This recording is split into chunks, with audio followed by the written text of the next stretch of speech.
ኣብ ስዑድ ዓረብ ትቕመጥ ጎረቤትና ዝነበረት ናይ ምሸት ከባቢ ሰዓት 6 ትድውለለይ እሞ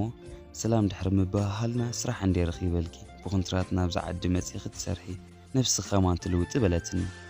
ኣነ እውን ተሓጒሰ ግን መጀመርያ ምስ ገዛና እሞ ክዘራረብ ሸኹ ነግረኪ ኢለ ዓፀኽዋ ድሕሪኡ ናብ ማማ ኸይደ ከምዚ እንዲረኺበ ኢለ ምስ ነገርክዋ እሳውን ኣይፅለጦን የግዳስ ተሓሲብናዮ ዘለና መርዓናት ክኸበለትኒ ከምዚ ናይ ኣቦይን ዓርከቦይን ዝኣተዎ መብፃዕ ነይርዎም ብኸምኡ እንታይ ሓይሽ በለትኒ ደሓናደይ ንባባኸ እሙኖ ክፍትነ በልክዋ ሓቂ ዘረባውን ባባ ምስኪን ስለ ዝነበረ ኣይከልኣንን ግን ጥንቅቕ በሊ ቀልጢፍካ ተመለስና እዛ ውራይና ብሰላም ክንገብራ ትፈልጢ ኢኺ ነዛ መብፃዕ ክንደይ ከም ዝተፀበኽዋ በለኒ ድሕሪኡ ፓስፖርት ንምውፃእ ላዕልን ታሕትን በልኩ ድሕሪ ክንደይ ኮለል ፓስፖርተይ ሒዘ እቶም ስፖንሰር ዝገብሩለይ ሰባት ናይ ኤር ቲኬት ቆሪፆምለይ ናብ ስዑድ ዓረብ እውን ከይደ እቲ ኮንትራት ዝገበረለይ ሰብ ኣብ ኤርፖርት ተቐቢሉ ናብ ገዝኡ ወሲድኒ በዓል ሓዳርን ኣቦ ሰለስተ ቆልዑን እቲ ዝወሰደኒ ሓቂ ዘረባ እኳ ከምቲ ዝብልዎም ኣይኮኑ ጥዑማት ስድራ እዮም ንሶም እውን ፅቡቅ ግዜ ሕሊፈ ከምኡ እንዳበልና እውን ዓመትን 8 ወርሕን ይሕሊፍና ሓደ መዓልቲ ቤተሰብ ንምርኣይ ኢሎም ኩሎም ብሓንሳብ ገይሾም ኣብቲ ገዛኻ ኣነ ተሪፈ ንኽልተ ሰሙን ስለ ዝኸዱ ገዛ ናባይ ገዲፎማ ኣነ እውን ከም ቀደመይ ስርሐይ ይገብር ነይረ ድሕሪ ሰሙን ግን እቲ ሰብኣይ በይኑ ተመሊሱ ሃንደበት ገዛ እንዳፀራረኹ መፍትሒ ከፊቱ ኣተወ ሰንቢደ ምስ ጠመጥክዎ ወረቐት ረሲዑ ከም ዝተመለሰ ነጊሩኒ ኣይተጎደስኩሉን ስቕ ኢለ ስራሕ ይቀፀልኩ እሱ ናብ መደቀሲኡ ይድይብ ስራሐይ ወዳዲኤ ነብሰይ ተሓፂበ መግበይ ሒዘ ናብ መደቀሲየ ይደይብ መግበይ በሊዐ ፊልመይ እንዳረኣኹ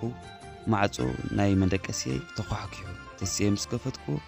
እቲ ዘስራሓኒ ህሩግ ኢሉ ኣተወ ኣፈይ ዓቢሱ ሰንቢደ ከፈንፅጎ እንተበልኩ ሓይሉኒ ብዘይ ድሌተይ እውን ዓሚፁ ብድንግልናይ ስለ ዝነበርኩ ሓይለይ ደኺመ ኣብቲ ዓራት ተዘርቢየ ገዲፍኒ ኸይዱ ከማይ ለሙሉ ለይቲ ሓዲረ ፅባሒቱ ንጉ ሃለዋታይ ፈሊጠ ተስየ ተረኣኹ ነብሰይን እቲ ዓራትን ብደም ተሓፂቡ ምስ ረኣኹ ሰንቢደ የዒንተይ ብንብዓት ተሓፂበ ብኻኸይ መጻኹ ኣነስ ኢለውን ዕድለይ ኣማሪረ ሕጂ ንስድራይስ እንታይ ለየ ክብሎም ንባባኸ እንታይ ለየ ዝነግሮ እንዳበልኩ ኣብ ሓሳብን ጭንቀትን ኣተኹ እዛ ዓለም ፀቢባትኒ ናብ ዘብሎን ዝኸዶን ጠፊእኒ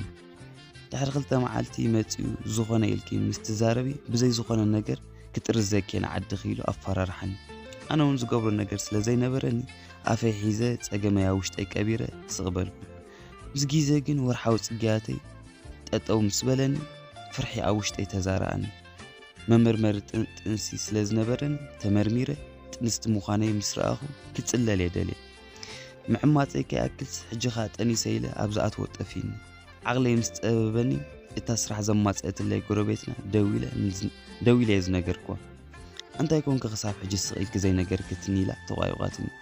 ሕጂ ናይ ከምኡ ግዜ ኣይኮነን እንታይ ክገብር ኣለኒ ኣማኽርኒ በልኳ እሳ እውን ኣማራፂ የለን ንገርዮ ኢላትኒ ኣነ እውን ሓሲብዮ ስለ ዝነበርኩ ኣብ ሓሳባ ተሰማማዕኩ ካብኡ ከም ዝጠነስኩ ነጊረዮ ገዲፍኒ ኸይዱ ልክዕ ምስ ነገርክዎ ማለት እዩ ድሕሪ 20 ደቂቕ ምስ ሰበይቱ ተመሊሱ እዚኣ ሰራቂት ገንዘብ ሰሪቃትኒ ዘቐመጥክዎ ሲኢንዮ ብዘይካ ድሰርቀኒ የለን ኢሉ ምስ ሰበይቱ ኮይኖም ደሞዘይ ሂቦም ሰጊጎምኒ ናብ ዘብሎ ስለ ዘይብለይ ናብታ ጎረቤትና ዝነበረት ናብኣ ኸይደ ሕጂ ምስኣየ ዘለኹ ተሓቢአ ምክንያቱ ወረቐተይ ወዲቑ ስለ ዝኾነ ወላ ሓደ ክገብር ኣይክእልኒ እቲ ጥንሲ ወላ ክሰዶ እንተደለኹ ኣብዛ ዓዲ ከምኡ ኣይፍቀድኒ ንስድራይ ከይነግሮምካ ኣብዛ ሕማሞም ክበፅሑ እዮም ብፍላይ ከዓ ኣቦይ እቲ ዘጥነሰኒ እኳ ዝኾነ ነገር ተተዛሪብክ ቀትለኬ እንዳበለ ዘፈራርሐኒ ዘሎ ስለዚ ክቡራት ኣሕዋተይ እንታይ ተገበርኩ ይሕሸኒ እንታይ ከተማኽሩኒ ሓፍትኹም ካብ ስዑድ ዓረብ ሰላምታ ይረሳዕኩም ክቡራት ተዓዘብቲ ምሳኹም ዝፀናሕኩ ሓወኹም ዲናሬ ነዛ ሓፍትና ዘጋጠማ ሰሚዕኩም ምኽርኹም ክትልግሱላ ብትሕትና ይሓተኩም ኣብ ካልእ ግዜ ብካልእ መደብ ክሳብ ንራኸብ ሰሰናዩ ላይክ ሼር ሳብስክራይብ ምግባር ኣይትረስዑ ቴንኪ ኣሕዋት